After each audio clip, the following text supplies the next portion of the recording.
A raíz de los acontecimientos de Cataluña que todos ustedes han visto en la televisión o en la prensa, me ha parecido interesante que registremos un poco el tema de los estados nacionales, que parecen, así vistos en primera instancia, parece una entidad que ha estado siempre ahí, sólida y homogénea, pero no es así. Como tantas cosas que parecen eternas, que están ahí y que uno las ve como si implícitamente creyendo que siempre fueron como lo que es ahora. Los estados tienen una historia de formación, una historia que se pierde después de la memoria de las generaciones que vienen, pero que en muchos casos en esa formación hay un proceso en el cual una unidad política, militar y cultural y quizás étnica también ha sido la que, expandiéndose, ha ido incorporando a su formación, a su cuerpo político, a otras entidades que pueden ser incluso muy diferentes. Y con el paso del tiempo ese Estado constituido de esa forma, básicamente o por conquista militar o por alianzas dinásticas, como ocurría con los reinos, llega un momento que uno se olvida de ese origen y dice, bueno, este es España, este es Francia, este es Inglaterra, y parece que son unos entes homogéneos, ¿no es cierto? Y no lo son. Y frecuentemente, y no solo ahora, la tensión entre esta unidad que fue impuesta en un momento dado por las circunstancias históricas y los pujos autonomistas nacidos a veces de que tal o cual región siente que no le conviene esta unión, por ejemplo, que es el caso de Cataluña. En otros casos sienten que constituyen un pueblo o una sección de esa entidad superior que no tiene los mismos derechos, garantías y capacidades para llegar a los más altos lugares. Es el caso, por ejemplo, yéndome no a un Estado nacional, sino que a un Estado imperial, el Imperio Austrohúngaro, como todos los imperios y reinos que hayan existido, estaba formado de un montón de fragmentos, algunos incluso físicamente separados, sin continuidad geográfica, que se fueron asociando a la dinastía, a la casa real que formó primero el reino de Austria, se fueron formando básicamente por uniones dinásticas. Uno de los mecanismos más frecuentes en la formación de los reinos después de la caída del Imperio Romano, especialmente en la Edad Media para adelante, hasta muy entrado la modernidad, es los matrimonios dinásticos, en virtud de la cual, dado que la tierra, que un territorio poseído por un varón, por un marqués o por el rey, que era el primero entre sus iguales, era algo así como es un fundo, una cuestión de propiedad personal. Y como ocurre hasta hoy en día, si usted que es dueño de un fundo se casa con una señora que es dueña de otro fondo, al final esos dos fondos van a funcionar como parte de la propiedad conjunta de ese matrimonio, ¿no es verdad? Y en la formación y en el crecimiento y decrecimiento a veces de los reinos, el mecanismo de las alianzas dinásticas era fundamental. Uno de los grandes usos que tenían, perdonen la expresión tan brutal, las hijas de las personas de la nobleza, de la aristocracia europea, posesora de la tierra, era para casarlas con quienes ellos deseaban unir fuerzas, unir propiedades, unir recursos políticos. Entonces, con medio de matrimonios dinásticos se fueron formando reinos cada vez más grandes. Si ustedes miran el Imperio Carlos V, por ejemplo, del siglo XVI, es un baturrillo de distintas cosas, una especie de mosaico. España por un lado, las colonias españolas acá en América del Sur por otro, lo que ahora llamamos Holanda por otro, y así sucesivamente. Y de los reinos nacieron las repúblicas en algún momento, ¿no es cierto? Los estados nacionales. Y los estados nacionales no son muy distintos, primero porque heredaron este mosaico de los reinos de los cuales ellos derivan, y luego porque, en otros casos, porque se formaron esos estados a partir de un centro conquistador. Es el caso de Alemania. Alemania, antes de 1870, era un montón de entidades políticas autónomas unas de otras, independientes. La más fuerte de entre ellas era Prusia, el reino de Prusia. El reino de Prusia llevó a cabo, fue el agente activo de la unificación, de la llamada unificación alemana, Pero fue una unificación impuesta más o menos forzadamente por esta fuerza superior dentro de el mundo de los principados, de las ciudades, de los pequeños reinos alemanes, que ahora llamamos alemanes, pero que en ese momento no se llamaban alemanes. Tenían, por supuesto, una etnia común, muchos elementos culturales comunes, pero eran entidades independientes. Estamos hablando de 200 o 300 entidades independientes. Entonces, lo que ahora llamamos Alemania es el resultado de la unificación impuesta, aprovechando además una guerra con Francia en 1870 por Prusia. La unificación italiana se produjo también a mediados del siglo XIX, más o menos en 1864, 65, y principalmente, no me acuerdo el nombre del reino en este momento, pero una de las unidades políticas, porque habían varias en la península italiana. Entonces, Francia, el reino de Francia, que llegó a ser un reino que abarcaba la totalidad de lo que ahora es el territorio de Francia, más o menos el mismo. Luego de un proceso muy largo que tomó muchos años, tomó varios siglos, a partir del reino de las propiedades del territorio del rey de Francia propiamente tal, y que fue poco a poco pegando a ese reino original por guerras o por alianza otras entidades políticas que estaban dentro de Francia, que funcionaban prácticamente como entidades independientes. Distintas zonas de Francia ahora, en el día de hoy, constituían entidades políticas independientes. En la Normandía, por ejemplo, se constituyó como un ente independiente a partir de normandos que llegaron ahí, los normandos invadían todos los años, iban a depredar Europa, y algunos de ellos se quisieron quedar, en vez de simplemente llevarse el botín de vuelta, quisieron quedar y se instalaron, y se constituyeron. Borgoña, lo mismo, Burgundia, se llamaba antiguamente.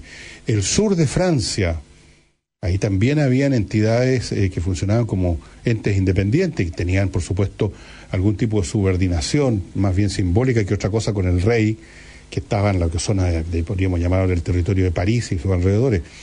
Pero el hecho es que el reino de Francia, tal como lo entendemos, como un reino unitario que abarcaba todo lo que consideramos entre los Pirineos y el Rin, es un producto tardío de la unificación impuesta desde el centro. Y luego, con la Revolución Francesa, se acaban las monarquías, pues reaparece, pero luego se vuelve a acabar, y aparecen otras entidades políticas, el imperio de Napoleón, después viene brevemente la República, luego el imperio de Napoleón III, etcétera, después viene la República de nuevo, pero todo eso hereda este proceso previo de unidades más o menos separadas, que van siendo unificadas por matrimonio, por guerra y por toda clase de mecanismos. Entonces, son pocas los estados que coinciden desde un principio con una nación homogénea y con un territorio homogéneo. Muy pocos. Y las fuerzas de desintegración, de fragmentación, están siempre presentes.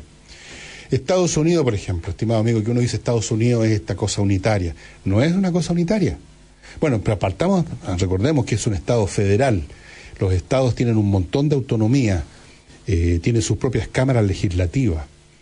Históricamente ustedes examinan cómo se forma Estados Unidos, se forma a partir de una expansión del este, que va formando, en algunos casos robándole, por medio de una guerra a México en 1840 y tanto, una enorme cantidad de territorio. El Estados Unidos que ustedes conocen ahora es en gran parte resultado de, llamémoslo así, la expropiación de territorios a México. Y ahí están los nombres de esos estados. Nuevo México, Texas, California, todo eso era de México. Todo eso era de México. Fíjense que hasta el día de hoy Texas es el único estado de Estados Unidos que tiene el derecho constitucional, si así lo considera adecuado con una votación, de separarse de Estados Unidos. ¿Por qué? Por razones históricas otra vez, por situaciones que se dieron en un momento dado y que quedaron estipuladas y que luego se olvidan, y uno ve esto desde el presente y tiende a pensar que siempre el pasado fue como el presente, pero no, hay una formación, hay una serie de situaciones que están latentes, que están ahí y que de repente explotan por una causa o por otra, y eso es lo que ocurre en España. España en algún momento fue una provincia del Imperio Romano, se llama Hispania, Pero esa provincia, ese ente político unificado con una cultura común, se acabó con las invasiones bárbaras. Recuerden que hubo varias invasiones bárbaras. Algunos bárbaros se ubicaron en lo que ahora se llama Galicia. Esa era una de las bandas germánicas. Otras se ubicaron en lo que ahora es Castilla y Aragón. Otras se quedaron se fueron hacia el sur y luego pasaron al norte de África, invadieron África. De otra parte de España después, mucho después, en el siglo VIII después de Cristo, fueron invadidos por los musulmanes, recuerden, y gran parte del sur de España quedó en manos de los musulmanes, hasta el siglo XV nada menos. La reconquista española, la guerra de estos reinos del norte, Aragón, Castilla, etcétera, contra los árabes duró siglos. Si ustedes vieron la película El mío Cid, una de las peores películas que he visto en mi vida, dicho sea de paso, ahí está el mío Cid campeador, ahí está un poco pintado ese cuadro de lucha de estos reinos del norte de España con el mundo musulmán, y así sucesivamente. Cataluña dentro de este cuento, ya que estamos en eso, también tiene una historia de ser una zona étnica, cultural, política y económica totalmente diferente al resto de España, y que fue integrada a España también por un proceso histórico basado en la conquista, una conquista interna. Entonces, ya ven ustedes que estos estados supuestamente homogéneos, sólidos, no son sino que el resultado de procesos de un mosaico que se junta y se pega un poco con saliva, y que tarde o temprano, si se dan ciertas circunstancias, empiezan a crujir y a fragmentarse. El Estado Nacional, que parece ser como una entidad política que es lo que hay, que ha estado siempre ahí, bueno, no ha estado siempre ahí, tiene un proceso formativo, y según ese proceso formativo, estas cosas tarde o temprano emergen. Esto es como el ADN de un organismo. Ese ADN de una forma u otra va a manifestar su naturaleza de acuerdo a las peripecias de la vida. Así como una persona se le declara una enfermedad o una situación en un momento de su vida porque estaba eso en el ADN y tenía que en algún momento eso emerger. Eso sucede con los entes políticos. Uno no se puede desprender de su origen y de su historia. La historia está ahí latente. Cataluña específicamente es una entidad especialmente distinta al resto de España. Mientras España, esa España del Don Quijote, económicamente atrasada, basada en una agricultura extensiva, de pastoreo, de animales, basada en la explotación de las colonias, el oro que les llegaba, por así decirlo, gratis. Una España de grandes señores ausentistas que se daban vueltas y orbitaban en la corte, y masas de labradores pobrísimos. Es el mundo que aparece en el Quijote de la Mancha. Imagínense qué distinto es eso a Cataluña, que era ya en la Edad Media, mucho antes del Quijote, digamos, una ciudad, y la ciudad de su alrededor, este reino de Cataluña, comercial. Las galeras catalanas surcaban el Mediterráneo tal como lo hacían las galeras de Pisa, de Génova, de Venecia. Era un mundo comercial, era un mundo de comerciantes. Eso significa que era un mundo muy moderno para su época. Las sociedades que se dedican al comercio generan mentalidades totalmente diferentes a las sociedades que se basaban en la pura agricultura. Es la razón por la cual Venecia, por ejemplo, las ciudades italianas en la época del Renacimiento, bueno, fueron las que originaron el Renacimiento en primer lugar, mientras el resto de Europa seguía en la oscuridad feudal, en el aplastamiento religioso, ideológico, en la miseria de la enorme mayoría de la población, en la brutalidad incluso de la aristocracia guerrera. En las ciudades italianas comerciantes, especialmente Venecia, que era además una potencia marítima, existía otra mentalidad mucho más liberal, ya diríamos hoy día, mucho más abierta, porque el comerciante, por definición, es una persona que tiene que tratar con toda clase de personas. En esa época tenían que tratar estos comerciantes no solo con otras naciones cristianas, sino que con el Islam, y hacían negocios con ellos, y luego con los turcos. Y Cataluña, entonces, como esas ciudades italianas, se cría y se desarrolla de esa forma. Si ustedes conocen gente que ha estado en España y han estado en Cataluña, les podrán contar a ustedes lo distinto que es el catalán promedio al español promedio. El catalán incluso no son tan simpáticos, son muy preocupados del dinero, están preocupados son ordenados, son prolijos, como toda persona interesada en prosperar económicamente, tienen una disciplina y una manera de funcionar completamente distinta a la que se genera en un mundo que durante siglos estuvo basada en la agricultura, y por lo tanto donde por un lado teníamos a los señores, los dueños de la tierra, parásitos de su propia tierra y de sus trabajadores, y por otro lado tenemos trabajadores tratando de trabajar lo menos posible porque no les rendía a ellos nada, era para otros. Entonces se genera una cultura del parasitismo, del rezongo, de la desprolijidad, de la suciedad, del atraso. Mientras ahí donde hay gente que cada cosa que hacen les reporta beneficios a ellos, se conforman en términos culturales completamente distintos, en postura psicológica y culturales muy diferentes.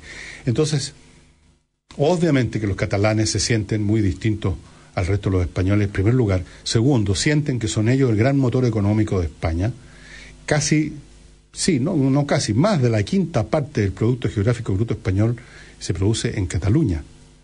Ahí están, yo diría, el foco más moderno de la economía española, está incluyendo la economía digital, está en Cataluña. Incluso creo que ahí está la mayoría de los deportistas que ganan premios de España. Eso es como otro mundo. Entonces, no es raro que en un momento dado, precisamente en la misma medida que prosperan, y que por lo tanto cuando uno prospera quiere prosperar más, cuando uno está en la miseria absoluta es cuando simplemente uno no se hace esperanza del futuro y está en estado de letargo, por así decirlo. Cuando uno prospera es cuando quiere prosperar más, y empieza a sentir los límites. Y lo mismo pasa en forma similar con el País Vasco. El País Vasco también es bastante industrial comparado con el resto de España. Entonces, ya ven ustedes cómo empiezan las crujideras, y esta entidad que parecía eterna y sólida, el Estado-Nación español, no lo era tanto como no lo es ninguno. No lo es ninguno.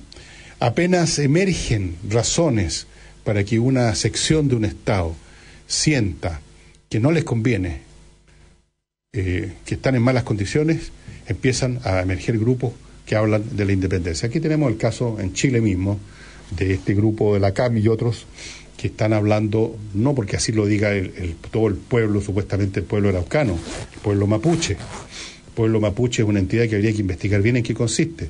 Pero sí hay un grupo que, como en todos los movimientos nacionalistas, un grupo que tiene esa visión de sí mismo como parte de una nación, con su propio lenguaje. Fíjense ustedes el tremendo énfasis que han hecho estos grupos con el tema de su lenguaje. Eso es típico, es clásico de estos movimientos, el tema del lenguaje. Ya ven ustedes cómo también hay un grupo de gente que pretende formar una especie de autonomía en la zona de la Araucanía. Y no les llame la atención si pronto va a empezar a sentirse con más fuerza lo mismo desde la Isla de Pascua, la misma razón. Llegó un momento en que estos estados que se han formado en algún momento de su historia por medio de la conquista, y por lo tanto han ido pegando en un solo paquete entidades distintas, cultural, étnica y territorialmente hablando, estos empiezan a tener problemas y crujideras internas. El caso de la Isla de Pascua es bien claro, porque la Isla de Pascua ni siquiera es muy antigua la soberanía chilena ahí. Isla de Pascua es lo que podríamos llamar lo que se llama una posesión o un mandato, no pertenece al cuerpo político étnico, cultural del resto de Chile, claramente. Es un enclave polinésico, podríamos decir. Tiene otra historia. Entonces, los estados son más frágiles de lo que parecen, y por lo demás, si generalizamos, si me permiten ustedes generalizar un poco más, toda entidad política es mucho más frágil de lo que parece. Fíjense ustedes, cuando uno estudia, por ejemplo, la historia del Estado romano, especialmente su fase imperial, se encuentra con que todo el tiempo, gran parte de la historia del Imperio Romano, especialmente en su etapa tardía, a partir del siglo III después de Cristo, es un permanente proceso de lucha contra fuerzas de la centrífuga, de desintegración, zonas que quieren salirse del imperio, especialmente en Judea. A cada momento existía eso. Hubo 3 guerras judías, o sea, 3 guerras del imperio romano contra movimientos judíos que querían liberarse del yugo del imperio. 3, nada menos. Fueron bastante brutales esas guerras. En otros momentos, con mucha facilidad, aparecía un emperador, digamos, nombrado por los soldados que estaban en alguna provincia y se separaban del resto del imperio. Pasó en distintos momentos por lo que era antes Britania, o sea, Inglaterra, la Galia, o sea, Francia, y así sucesivamente. Las fuerzas de la desintegración también se veían en el imperio persa, en todas las entidades políticas que son formadas por el aglutinamiento de distintas cosas por medio de un proceso de conquista que se ha producido en algún momento en el principio. Tarde o temprano empiezan a emerger las fuerzas empieza a generarse esta tensión por la ruptura. Y eso prácticamente en toda sociedad que ustedes estudien un poco se va a observar esta tensión entre las fuerzas de la unificación y las fuerzas de la separación. El por qué no nos parece así es porque somos tan desmemoriados los seres humanos que miramos el presente y creemos que siempre han sido así las cosas, pero no en absoluto. El gran escritor y ensayista y filósofo español Ortega y Gasset escribió un libro que trataba de eso, que se llama España invertebrada, o sea, una España sin vértebra, sin un esqueleto uniforme, una España formada como un mosaico con retazos completamente distintos, a la fuerza, unida un poco artificiosamente, si ustedes quieren. Y una pregunta que se ha hecho antes incluso de estos temas, cuando explotan estas situaciones como la de Cataluña, es ¿cuál es el futuro del Estado-Nación? ¿No será una entidad que está de todas formas obsoleta y por desaparecer debido al proceso de la globalización? ¿Qué pasa con el Estado-Nación? ¿Van a seguir existiendo Estados-Naciones? ¿Ha perdido poder? En fin, bueno, ¿qué va a pasar con las Estados-Naciones? Yo no soy, por supuesto, Nostradamus. Uno puede hacer alguna, tocar algunos puntos y ver cómo se van a desarrollar. Por un lado tenemos el fenómeno de la globalización, efectivamente, que está igualando el mundo en muchos sentidos, la comunicación, el comercio mundial inmenso, va deteriorando, disipando poco a poco las diferencias locales, es decir, para decirlo en otras palabras, uno prácticamente donde vaya se va a encontrar más o menos con las mismas mercancías, pero por supuesto eso no es absoluto. Si usted va a China se va a encontrar con la misma mercancía, pero usted no habla chino, probablemente es otra cultura. Pero hay un grado de unificación mundial del comercio, pero también hay fuerzas contrarias re grandes.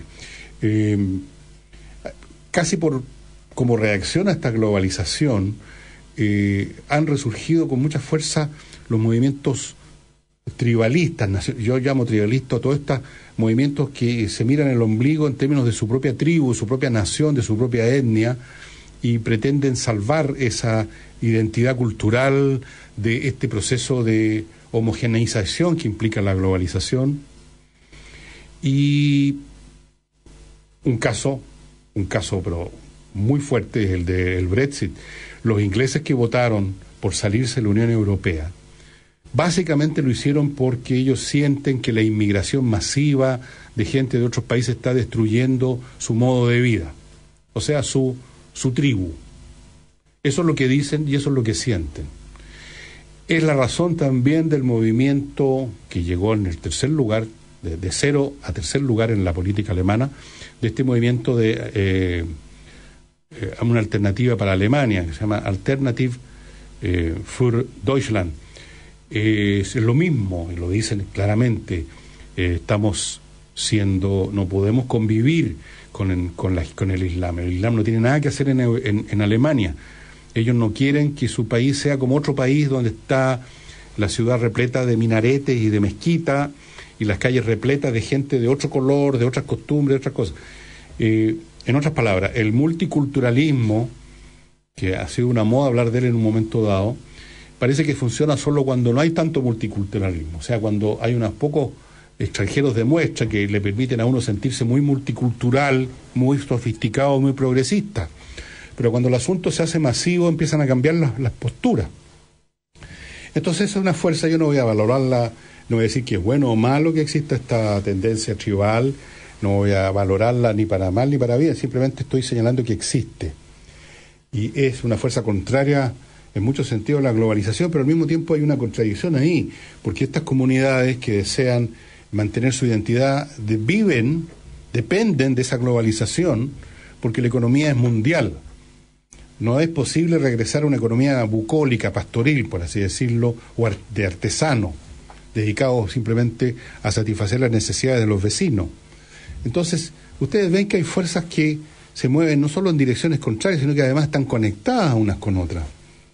Eso es lo que se llamaría, desde el punto de vista del filósofo Hegel, la contradicción. Una contradicción que es el motor dinámico de las cosas, decía él. ¿Cómo se va a resolver esto? ¿O va a haber en algún momento un Estado mundial, como proponen algunos y otros temen? El orden mundial. Incluso hay algunos que creen que hay una conspiración de los Illuminati, no sé de dónde salió ese grupo, para instituir un gobierno mundial. Y ese elemento también forma parte del temor que algunos europeos sienten por la Unión Europea.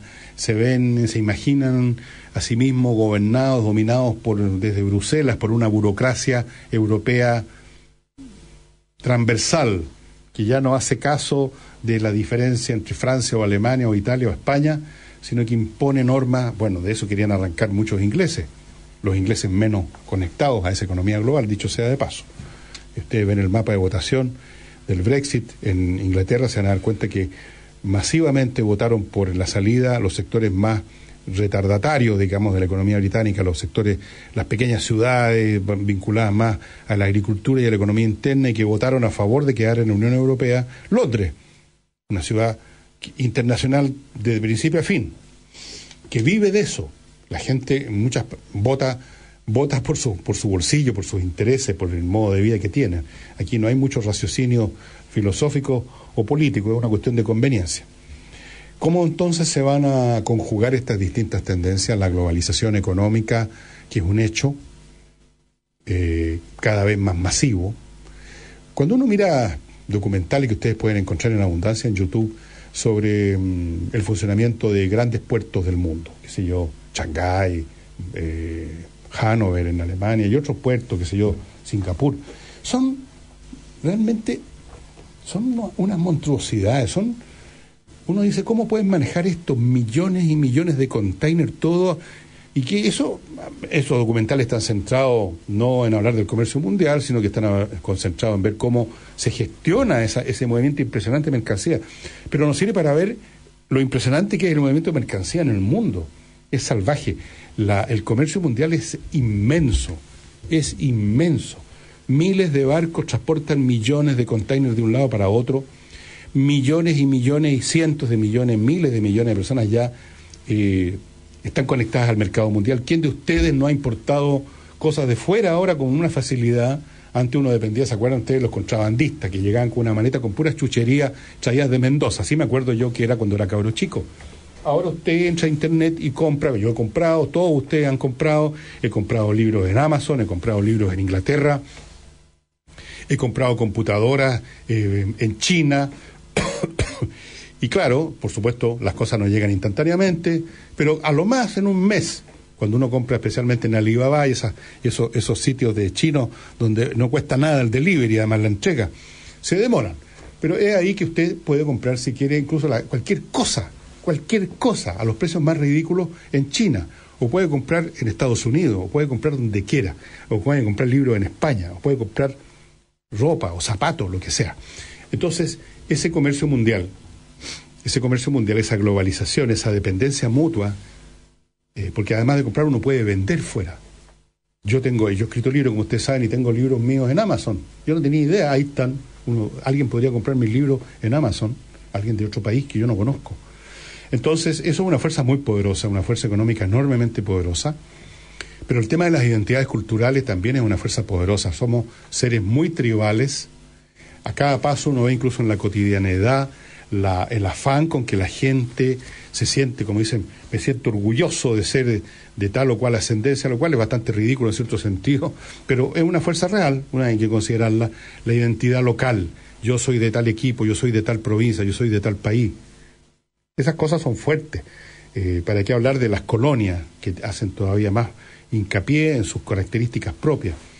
la llamada colonia esta, colonia de más allá, la colonia alemana, la colonia judía, la colonia árabe, la colonia francesa, no, la colonia francesa no hay nada, la colonia italiana, el Estadio Español, todo eso son entidades que reflejan que la gente gusta poderosamente, porque además de ser seres económicos tenemos un deseo psicológico de pertenecer a algo específico, que el tema de las identidades es importante. Después está el tema de los intereses locales, como en el caso de Cataluña, en que ellos sienten que España saca más de ellos de lo que ellos reciben de España, del resto de España.